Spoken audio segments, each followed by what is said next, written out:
بسم اللہ الرحمن الرحیم۔ السلام علیکم ایوری ون۔ آج میں آپ سب کو سیرت النبی صلی اللہ علیہ وآلہ وسلم پر مضمون پڑھ کر سناؤں گی۔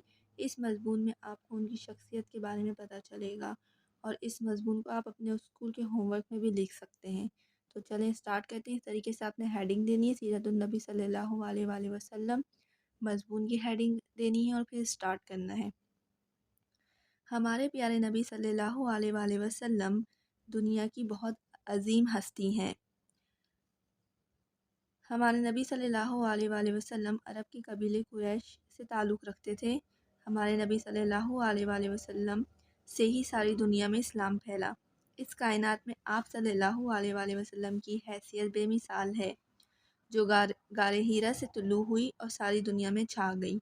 نبی صلی اللہ علیہ وآلہ وسلم کی زندگی انسان کے لیے بہترین نمونہ ہے۔ حضور صلی اللہ علیہ وآلہ وسلم کے اخلاق کی جتنی تعریف کی جائے کم ہے۔ آپ صلی اللہ علیہ وآلہ وسلم نہایت سادہ اور پاکیزہ زندگی کے مالک تھے۔ آپ صلی اللہ علیہ وآلہ وسلم کی خوش اخلاقی نے ہی سب کے دلوں کو جیت لیا اور کافر بھی کلمہ پڑھ کر مسلمان ہو گئے۔ ہمارے پیارے نبی صلی اللہ علیہ وآلہ وسلم کے آنے سے عرب جگمگا اٹھا، اندھیرا دور ہو گیا اور جہالت ختم ہو گئی۔ آپ صلی اللہ علیہ وآلہ وسلم بے حد رحم دل تھے۔ اللہ تعالیٰ نے آپ صلی اللہ علیہ وآلہ وسلم کو دنیا میں ظلم ختم کرنے اور ساری دنیا میں اسلام پھیلانے کے لیے بھیجا۔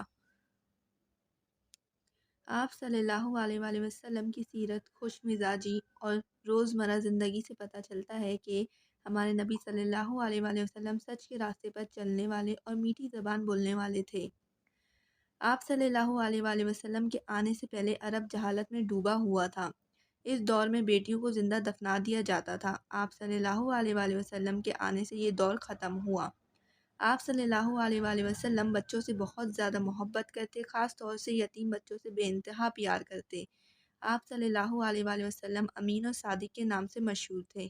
آپ صلی اللہ علیہ وآلہ وسلم حاجت مندوں کی حاجت پوری کیا کرتے، غریبوں کی مدد کیا کرتے، مہمان نوازی کرتے اور درگزر سے کام لیتے۔ فتح مکہ کے موقع پر آپ صلی اللہ علیہ وآلہ وسلم نے اپنے دشمنوں کو بھی معاف فرما دیا۔ بس ہمیں آپ صلی اللہ علیہ وآلہ وسلم کے نقش قدم پر چلتے ہوئے اپنی زندگی بسر کرنی چاہیے۔